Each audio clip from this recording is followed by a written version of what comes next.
मैं हैदर अली +2 UHS मोहम्मदपुर पाता में कार्यरत हूं।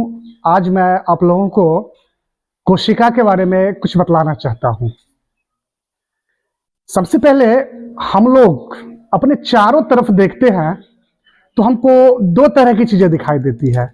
पहला सजीव और दूसरा निर्जीव चीजें। मन में एक प्रश्न उठता है कि आखिर उसको हम सजीव क्यों कहते हैं, दूसरे को निर्जीव क्यों कहते हैं। तो इसका सिर्फ एक ही जवाब है कि सजीव उसको इसलिए कहते हैं क्योंकि उसमें जीवन की जो मूलभूत इकाई, आधारभूत जो इकाई है कोशिका, वो मौजूद रहता है उसमें, इसलिए उसको हम सजीव कहते हैं। जबकि दूसरे में कोशिका मौजूद नहीं रहता है, इसलिए उसको हम निर्जीव कहते हैं। अब ये सजीव जो है वो कोशिकाओं से बना होता है और कोशिका, और बहुत सारे जीव हैं जो एक ही कोशिका से बना होता है, जिसको हम लोग एक कोशिकीय जीव कहते हैं। और इनकी सभी क्रियाएं उन्हीं एक ही कोशिका के द्वारा संपन्न होता है, जैसे amoeba, paramecium, Euglena, Chlamydomonas etc। और कुछ ऐसे भी जीव हैं जो एक से अधिक यानी बहुत सारी कोशिकाओं से मिलकर बना है, जैसे शैवाल, फर्न, जंतु इत्यादि। और इनमें जितने भी क्रियाएं हैं, जितने भी काम होता है, वो अलग अलग कोशिकाओं के माध्यम से होता है। अब सवाल उठता है, जो ये कोशिका है क्या? तो जीव शरीर की संरचनात्मक और क्रियात्मक इकाई को कोशिका कहते हैं। अब कोशिका की संख्या किस जीव में कितना है, इस पे हम लोग बात करेंगे।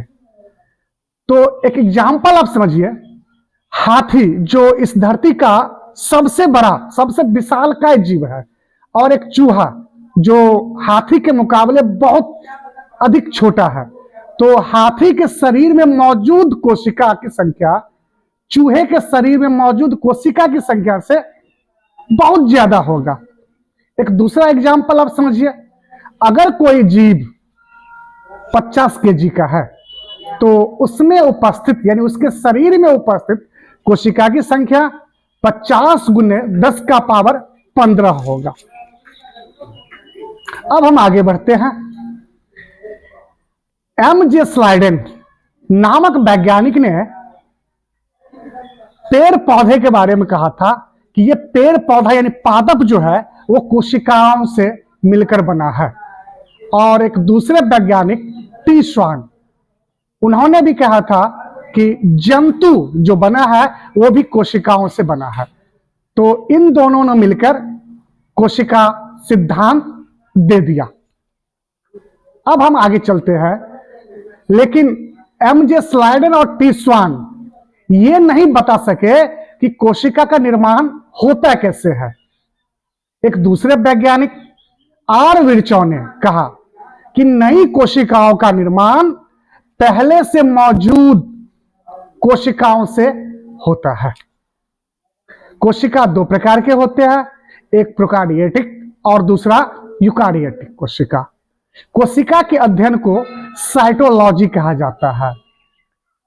सबसे बड़ी कोशिका ऑस्ट्रिच यानी शुतुरमुर्ग का अंडा, सबसे छोटी कोशिका माइकोप्लाज्मा, और सबसे लंबी कोशिका तंत्रिका तंत्र की होती है। धन्यवाद। और आगे के वीडियो में हम अब इससे आगे बात करेंगे।